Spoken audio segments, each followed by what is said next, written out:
کنتم خیر امت اخرجت للناس، تم بہترین امت ہو، امت محمد صلی اللہ علیہ وسلم، آپ ہیں اس میں سے؟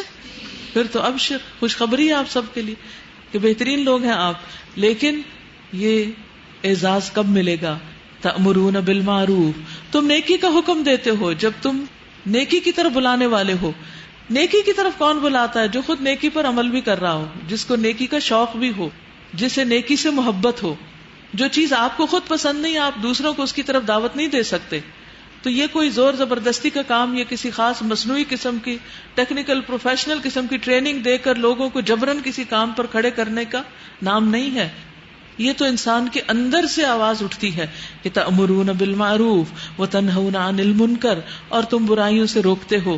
یہ امت وسط جو کہ اللہ سبحانہ وتعالی اور اللہ کی مخلوق کے درمیان ایک واسطہ ہے، جو بہترین امت ہے، یہ اسی وقت بہترین کہلائے گی اور بہترین ہوگی، اور دنیا میں بھی بہترین مقام اسی وقت پائے گی جب اپنے اس فریضے کو پہچانے گی.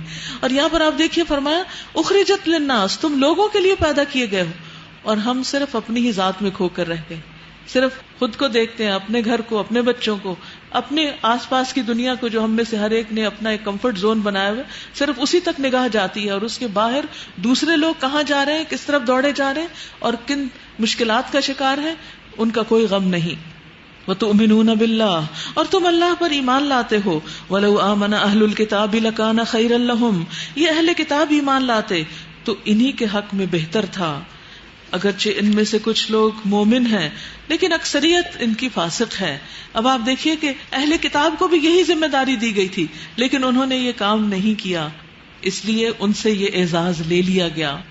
جریر کہتے ہیں کہ میں نے رسول اللہ صلی اللہ علیہ وسلم کو فرماتے ہوئے سنا، جو کوئی ایسی قوم میں ہو جس میں اللہ کی نافرمانیاں کی جا رہی ہوں اور لوگ اس کو بدلنے پر قدرت رکھتے ہوں، اس کے باوجود وہ اصلاح نہ کریں، یعنی لوگوں کو نہ سمجھائیں، تو اللہ تعالیٰ ان سب کو ان کے مرنے سے پہلے عذاب دے گا.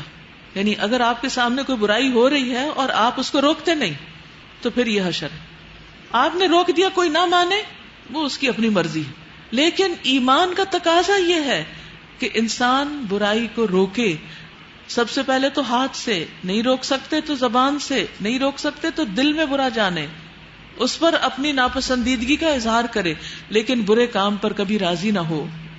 حذیفہ کہتے ہیں کہ تم بھلائی کو حکم دیتے رہو، برائی سے روکتے رہو، نیکی پر ابھارتے رہو، ورنہ اللہ تم سب کو عذاب سے تباہ کر دے گا، یا تمہارے برے لوگوں کو تم پر حکمران بنا دے گا. یہ عذاب کی ایک قسم ہے. اور تمہارے نیک لوگ دعائیں کرتے رہیں گے لیکن تمہاری دعائیں قبول نہ ہوں گی. تو یہ فریضہ ادا نہ کرنے والوں کے لیے ایک وعید ہے، دھمکی ہے. لیکن ظاہر ہے کہ اس کام کے کرنے سے پہلے انسان کو خود وہ کام سیکھنا بھی چاہیے اور نیکی کا پتہ بھی ہونا چاہیے کہ کس چیز کو نیکی کہا گیا. پھر فرمایا لن یضروکم الا اذی، یہ تمہارا کچھ نہیں بگاڑ سکتے، زیادہ سے زیادہ بس کچھ ستا سکتے ہیں. تو بات یہ ہے کہ جب تک کوئی ایک شخص اپنی پرائیویٹ لائف میں نماز روزہ کر رہا ہوتا نا تو کسی کو اس سے کوئی سروکار نہیں ہوتا، کوئی اس کو کچھ نہیں کہتا. لیکن جس دن آپ نے اٹھ کے دوسرے کو کہا بھی چلو تم بھی نماز پڑھو، پھر آپ دیکھیں کہ کیا ری ایکشن ہوتا ہے. اور اگر آپ اپنے گھر سے باہر نکل کے 2 سے 4 لوگوں تک جاتے ہیں تو پھر دیکھیے کس قسم کی الزام تراشی آپ پر ہوتی، تو کیسی کیسی مشکلات سے آپ کو گزرنا پڑتا ہے. تو یہاں پر اللہ تعالیٰ تسلی دے رہے ہیں، یہ تمہارے مخالف تمہارا کچھ نہیں بگاڑ سکتے، تمہیں کچھ نقصان نہیں دے سکتے، الا اذی، مگر چند منہ کی باتیں، تکلیف دہ باتیں، جھوٹا پروپیگنڈا، تمہارے خلاف الزام تراشی. وَإِن يُقَاتِلُوكُمْ يُوَلُّوكُمُ الْأَدْبَارَ، اور اگر یہ تم سے مقابلہ کریں تو پیٹھ دکھائیں گے، پھر ایسے بے بس ہوں گے کہ کہیں سے ان کو مدد نہ ملے گی. یہ جہاں بھی پائے گئے یعنی اہل کتاب، ان پر ذلت کی مار ہی پڑی. کہیں اللہ کے ذمے یا انسانوں کے ذمے میں پناہ مل گئی تو یہ اور بات ہے، یہ اللہ کے غضب میں گھر چکے ہیں، ان پر محتاجی اور مغلوبی مسلط کر دی گئی ہے. اور یہ سب کچھ صرف اس وجہ سے ہوا ہے کہ یہ اللہ کی آیات سے کفر کرتے رہے اور انہوں نے پیغمبروں کو ناحق قتل کیا. یہ ان کی نافرمانیوں اور زیادتیوں کا انجام ہے. یعنی نبی صلی اللہ علیہ وسلم کے زمانے میں خاص طور پر جو اہل کتاب میں سے لوگ آپ کی مخالفت پر تلے ہوئے تھے اور کسی صورت آپ کو سچا نبی نہیں مان رہے تھے، ان کے بارے میں یہ بات کہی گئی ہے. مگر سارے اہل کتاب یکساں نہیں. کتنے عدل کی بات ہے. ان میں سے کچھ لوگ ایسے بھی ہیں جو راہ راست پر قائم ہیں، یعنی وہ نبی صلی اللہ علیہ وسلم پر ایمان لے آئے ہیں. یتلون آیات اللہ آناء اللیل وہم یسجدون، وہ راتوں کو اللہ کی آیات پڑھتے ہیں اور اس کے آگے سجدہ ریز ہوتے ہیں. تو اس سے کیا پتہ چلتا ہے کہ رات کو قرآن پڑھنا دن میں پڑھنے سے زیادہ افضل ہے، اور خصوصاً سجدوں کے ساتھ، یعنی نماز کی حالت میں. اللہ اور روز آخرت پر ایمان رکھتے ہیں، نیکی کا حکم دیتے ہیں، برائیوں سے روکتے ہیں، بھلائی کے کاموں میں سرگرم رہتے ہیں، یہ صالح لوگ ہیں. جو نیکی یہ کریں گے اس کی ناقدری نہ کی جائے گی. یعنی کسی کا بیک گراؤنڈ کچھ بھی ہو سکتا ہے. اللہ سبحانہ وتعالیٰ کسی قوم یا قبیلے کا دشمن نہیں ہے. کس چیز کو کنڈیم کرتا ہے؟ برائی کو. جو بھی غلط کام کرے، خواہ وہ کتنا بڑا پڑھا لکھا شخص ہو، کیا وہ پیپل آف دا بک کیوں نہ ہو، اللہ نے ان کو اعزاز بخشا یہ کہہ کے کہ کتاب والے لوگ، کیونکہ اس کے مقابلے میں ان پڑھ امی ان لیٹرڈ لوگ تھے جن کو کچھ پڑھنا لکھنا نہیں آتا تھا. تو ان پڑھ کے مقابلے میں پڑھے لکھے کی بات بہت ویلیو رکھتی ہے. لیکن ان کا پڑھنا لکھنا ان کو فائدہ نہ دیا جب انہوں نے اللہ اور اس کے رسول صلی اللہ علیہ وسلم کی بات نہیں مانی. تو بظاہر وہ اپنی قوم میں بڑے معزز تھے، لیکن اللہ سبحانہ وتعالیٰ کے نزدیک ذلیل ہو کر رہ گئے.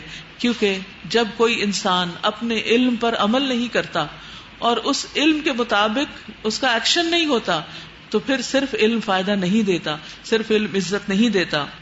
اور جو عمل کرتا ہے اللہ سبحانہ وتعالیٰ اپنی کتاب میں اس کی تعریف فرماتا ہے، جیسے کہ اس آیت میں تعریف کی گئی، واللہ علیم بالمتقین. اللہ پرہیزگار لوگوں کو خوب جانتا ہے. رہے وہ لوگ جنہوں نے کفر کا رویہ اختیار کیا تو اللہ کے مقابلے میں ان کو ان کا مال کچھ کام نہ دے گا، نہ اولاد. وہ تو آگ میں جانے والے لوگ ہیں اور آگ ہی میں ہمیشہ رہیں گے.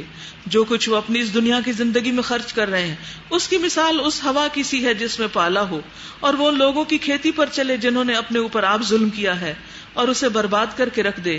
اللہ نے ان پر ظلم نہیں کیا، در حقیقت یہ خود اپنے آپ پر ظلم کر رہے ہیں. یعنی اگر کسی کا ایمان درست نہیں، عقیدہ درست نہیں، تو اس کا اللہ کی راہ میں مال خرچ کرنا بھی اس کو فائدہ نہیں دیتا.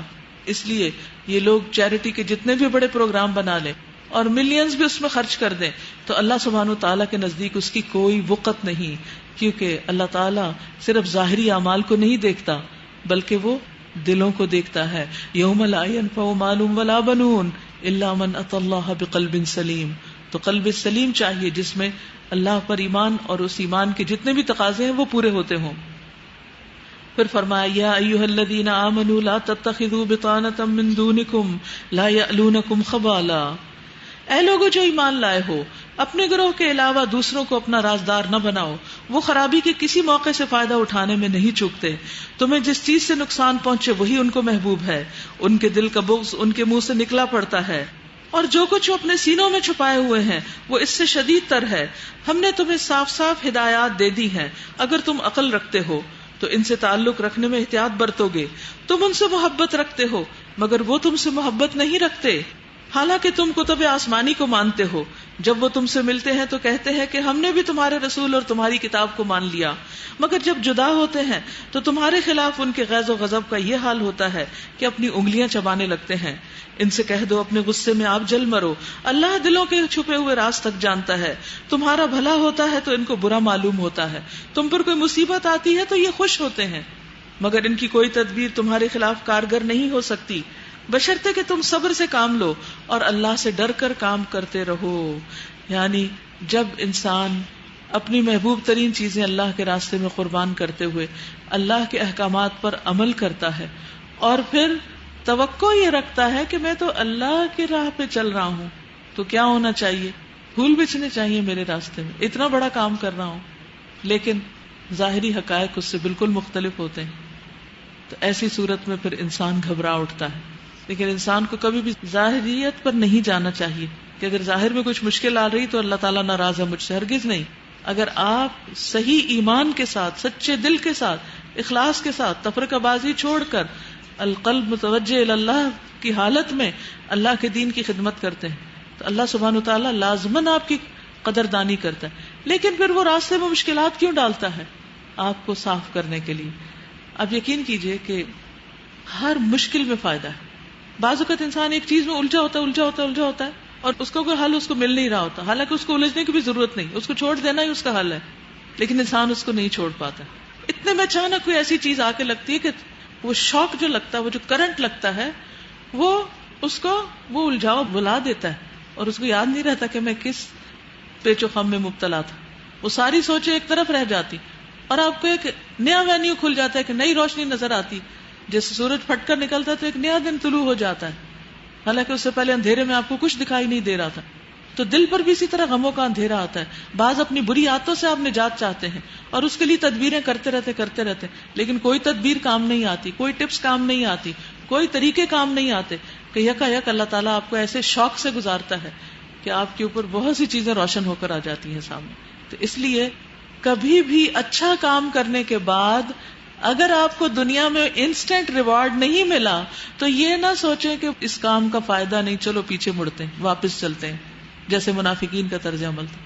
نہیں، قربانیاں تو دینی ہوگی ایک کے بعد ایک دفعہ. لن تنالوا البر حتى تنفقوا مما تحبون. اور جب تم پسندیدہ چیز خرچ کر دو گے اللہ کے راستے میں تو اللہ اس کی قدردانی کرے گا. لیکن وقتی آزمائشوں سے نمٹنے کا طریقہ کیا ہے؟ وَإِن تَصْبِرُوا وَتَتَّقُوا لَا يَضُرُّكُمْ كَيْدُهُمْ شَيْئًا. اگر تم صبر کرو گے اور تقوی اختیار کرو گے تو ان کی چالیں تمہارا کچھ نہ بگاڑ سکیں گی. یعنی جو لوگ بھی تمہاری مخالفت کر رہے ہیں دین کے اس کام میں، اللہ کے راستے میں، وہ مخالفتیں تمہارا کچھ نہیں بگاڑ سکتی.